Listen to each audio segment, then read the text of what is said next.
তাপসী তাবাসসুম উর্মি এই মতো সবচেয়ে ভাইরাল এবং হচ্ছে যার কথাগুলো সব জায়গায় এখন সোশ্যাল মিডিয়া থেকে শুরু করে ইউটিউবে ভিডিও হচ্ছে সব জায়গায়। একজন এক্সিকিউটিভ ম্যাজিস্ট্রেট কর্মরত অবস্থায় একটি স্ট্যাটাস দিয়েছেন এবং সব জায়গায় যেটি এখন ভাইরাল হয়েছে, অর্থাৎ অন্তর্বর্তীকালীন সরকার এবং প্রধান উপদেষ্টা ডক্টর মোহাম্মদ ইউনূসকে নিয়ে কথা বলেছেন, তার রিসেট বাটন যে বিষয়টা নিয়ে কথা বলেছেন, স্বাধীনতা, মুক্তিযুদ্ধ সব বিষয়ে কথা বলেছেন। তাপসী নামটা প্রথমে মাথায় অনেকে আসার পরে একটা ভেবে নিয়েছিলেন মেয়েটি হয়তোবা হিন্দু হলে এই আন্দোলনটা বা সোশ্যাল মিডিয়ায় তাকে নিয়ে যে কথাবার্তা সেটা আরও বেশি অনেক দূরে এগিয়ে যেত এবং অন্য একটা দিকে মোড় যাওয়ার সম্ভাবনা ছিল বলে আমি মনে করছি। পাশাপাশি এখন আরেকটা বিষয় আসতে পারে, তাপসী তাবাসসুম উর্মি, তাপসী নামটা আবার প্রথমে, শেষের দিকে থাকলেও হতো। এই ধরনের নাম ম্যাক্সিমাম জায়গায় নিকনেম হিসেবে ইউজ করা হয়।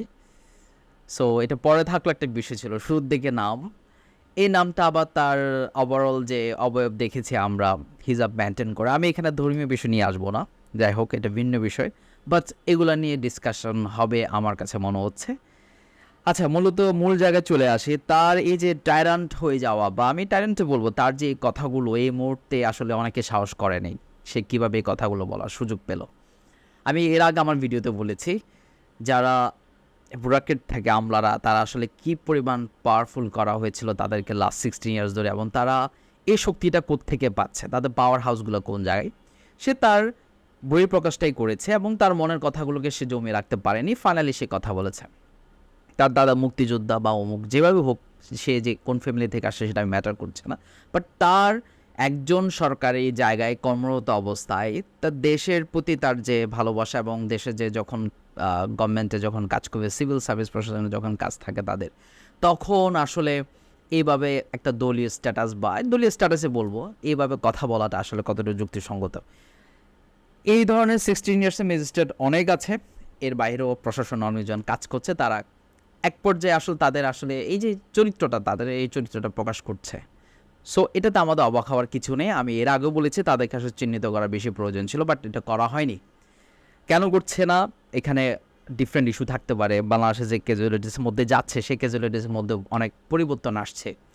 এর মধ্যেও নতুন করে বিশৃঙ্খলা গভর্নমেন্ট বা খুব রাতারাতি সব চেঞ্জ করা যে মন মানসিকতা, সেটাও অন্তর্বর্তী সরকারের এই মুহূর্তে নেই। তারা সময় চাচ্ছে, নিচ্ছে। আনফর্চুনেটলি এই জায়গায় বলতে হয়, তার যে এই যে দুঃসাহস আমি বলবো, তার যে কথার মধ্যে যে বর্বরতা, সেটা ফুটে এসেছে এবং সেটা নিয়ে কোনো বিন্দুমাত্র তার কোনো অনুশোচনা নেই। সে একের পক্ষে স্ট্যাটাস দিয়ে যাচ্ছে। অনেস্টলি যদি বলতে গেলে, তার যে স্ট্যাটাসটা সেটা মানে মুক্তিযুদ্ধের পক্ষে নিয়ে কথা বলা হয়েছে। সো আমরা মুক্তিযুদ্ধের ন্যারেটিভে যাওয়াটা আসলে অনেক কথা, এটা আমরা জানি, বা বঙ্গবন্ধু নিয়ে সে কথা বলেছে। Bangabandhu is a part of our history, এটা নিয়ে কোনো সন্দেহ নেই, but he is not our vital person. এই জায়গাটা এখন নিশ্চিত করতে হবে। বঙ্গবন্ধু আসলে বাংলাদেশের হিস্ট্রিতে একজন অন্যতম পার্সন, যাকে আমরা অ্যাপ্রিসিয়েট করতে পারি তার মুভমেন্ট বা যে কোনো বিষয়ের জন্য, বাট সে যে ফাদার অফ নেশন কিনা, এইগুলো অনেক প্রশ্ন এবং অনেক কিছুর দাবি রাখে, যেটা এখন আসলে আলোচনা আমি করছি না। বাট এই ন্যারেটিভে সে যখন আসছে মুক্তিযুদ্ধ নিয়ে কথা, ইভেন মুক্তিযুদ্ধের হিস্ট্রি নিয়ে আসলে পক্ষে বিপক্ষে অনেক কথা রয়েছে, বাট ওর যে স্ট্যাটাস, সে স্ট্যাটাসে সে যখন রিসেট বাটনের কথাটা বলছে, এখানে কিন্তু ডক্টর মোহাম্মদ ইউনূসের কথাটা আমি ভয়েস অফ আমেরিকা যখন শুনেছি, তখন প্রশ্নকর্তা যিনি প্রশ্ন করছিলেন ভয়েস অফ আমেরিকা, উনি কিন্তু বারবার বিভিন্নভাবে তার প্রিভিয়াস যে কথাবার্তাগুলো বলছিলেন, ডক্টর মোহাম্মদ ইউনূস জিনিসগুলোকে অ্যাভয়েড করে বলেছেন, আপনি যে এতগুলো গণহত্যা হয়েছে, মারা হয়েছে বা গণঅভ্যুত্থান নিয়ে কোনো প্রশ্ন করছেন না, এটা ওয়ান কাইন্ড অফ রাগ থেকে উনি কথাটা বলেছিলেন। এটা তো অস্বাভাবিক কিছু ছিল না, কারণ ওনার প্রশ্নকর্তার যে প্রশ্নগুলা ওয়ান কাইন্ড অফ আমাদের সোকল যে আমরা 71 টেলিভিশনে যারা সাংবাদিক দেখেছিলাম তাদের মতো হয়েছে। উনি কি আওয়ামী লীগ করে কিনা সেটা আমি জানি না, বা এই ধরনের চিন্তা চেতনা লালন করে কিনা, যার প্রেক্ষিতে উনি কোয়েশ্চেনটা করেছেন। উনি 16 ইয়ার্সদের কথাটা বলেছেন, এবং উনি যদি স্বাধীনতা নিয়ে যদি বলে যে রিসেট বাটন, আমি বলি যে he was absolutely right that time, উনি রাইটই ছিলেন।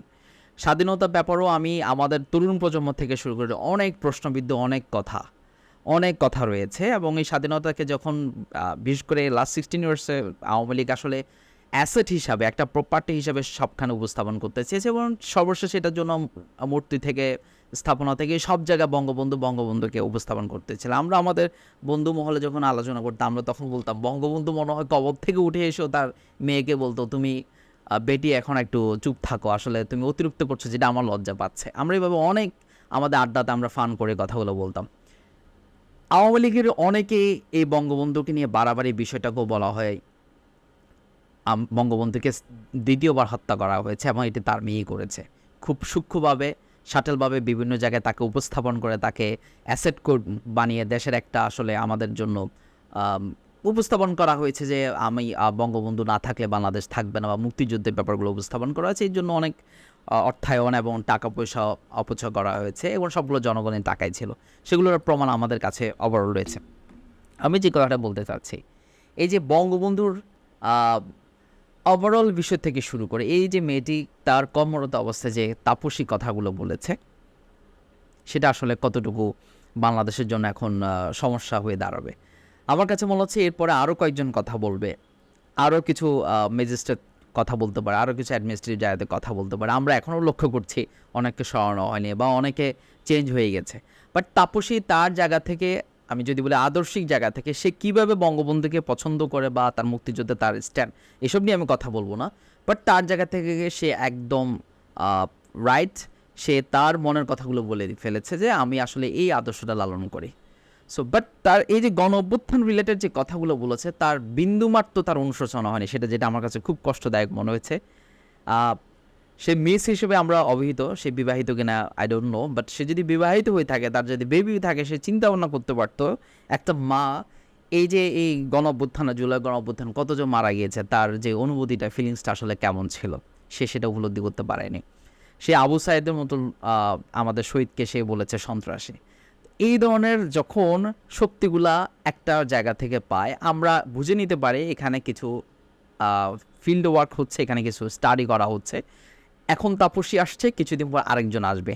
সো আমাদের আলটিমেটলি এই ধরনের আমাদের ইস্যু ভিত্তিক যে বিষয়গুলো চলতে থাকবে, একটা পর্যায়ে গিয়ে আমরা আমাদের এই অন্তর্বর্তী সরকারের একের পর এক সমালোচনা করতে থাকবো, ক্রিটিসিজমের উপর আমরা করতে থাকবো, যেটা হচ্ছে এখন। এবং ক্রিটিসিজম এটা ফ্যাক্ট না, এটাও হতেই পারে। বাট এই সমস্যাগুলো আসলে সমাধানটা কোথায়, এগুলো নিয়ে কথা বলা হচ্ছে না কেন? এখন তাপসী আসলো, এরপর আরেকজন আসবে, আবার তাকে নিয়ে আমরা কথা বলবো, এই তাপসী বলে যাব। দ্যাট মিনস আমরা সে 16 ইয়ার্সে যে ইস্যু ভিত্তিক যে ব্যাপারগুলো একটা পর একটা আসা, সেটার মধ্যে আমরা ঢুকে যাচ্ছি এবং এটা পরিকল্পিতভাবে করা হচ্ছে। এটা আমি আগেও বলেছি, একটা মিনিটও এখানে বসে নেই। যারা 16 ইয়ার্সে এখানে অপতৎপরতা ছিল, যারা এখানে প্রোপাগান্ডা চালিয়েছে, বিভিন্ন রকম তারা এখানে বাংলাদেশকে অস্থিরতা করতেছে, তারা এখনও আছে, তারা কাজ করে যাচ্ছে প্রতিটা সেকেন্ড এবং মিনিট।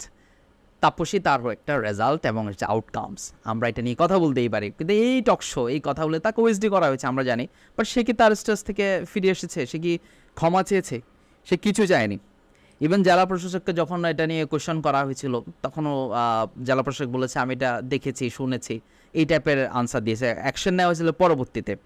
সে যখন যমুনা টেলিভিশন এবং ডিবিসিকে যখন কথা বলেছে, সে এক্স্যাক্টলি তার যে ভয়েস অফ পাওয়ারটা ছিল, যে টোনে কথা বলেছে, ঠিক সেই কথাটাই সে বলেছে, স্ট্যাটাসে যা ফুটে উঠছে। দ্যাট মিনস সে তার আদর্শ, তার যে বঙ্গবন্ধু মুক্তিযুদ্ধ নিয়ে সে ক্লিয়ার একটা স্ট্যান্ড নিয়েছে।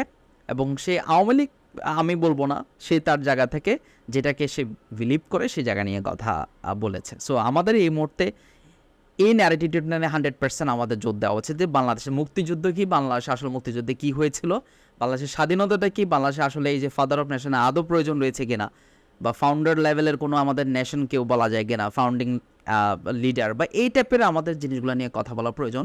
2 মান্থস হয়ে গেছে, এগুলো নিয়ে কথা বলা খুব বেশি আমি মনে করি দরকার এই মুহূর্তে। নাহলে এই ধরনের সমস্যাগুলো আরও আসবে এবং মুক্তিযুদ্ধ নিয়ে আমাদের যারা স্বাধীনতা বিশ্বাস করে না, মুক্তিযুদ্ধে বিশ্বাস করেন, তাদেরকে দেশদ্রোহী বলবে। যাদের এখানে তো 3 লাখ 30 লাখ শহীদদের নিয়ে অনেক কথা আছে, সেই বিষয়গুলি নিয়ে আবার উপস্থাপন করবে। আমরা তো ভাষা আন্দোলনকে অস্বীকার করতে পারি না, আমরা আমাদের লিবারেশন ওয়ার্কে তো আমরা অস্বীকার করতে পারি না, এগুলো তো হয়েছে এবং সেখানে বঙ্গবন্ধুর পার্ট ছিল। বাট তার কি পার্ট ছিল সেগুলো এখন তুলে ধরা আমাদের দরকার। এবং আমরা অতি শীঘ্র এগুলো নিয়ে আমাদের সেমিনার থেকে শুরু করে সেমিনারগুলো ডিসকাশন করে এই বিষয়গুলো সমাধান না করলে তাপসীর মতো আরোগুলো আসবে। এবং এর মধ্যে বুঝতে হবে সামনে কিন্তু আমাদের পূজা রয়েছে, এই পূজার রিলেটেড থেকে শুরু করে অনেকগুলো সম্প্রতি রিলেটেড বিষয় নিয়ে কোয়েশ্চেন করা হবে। সো আই থিঙ্ক এটা নিয়ে ভাবা উচিত সবার।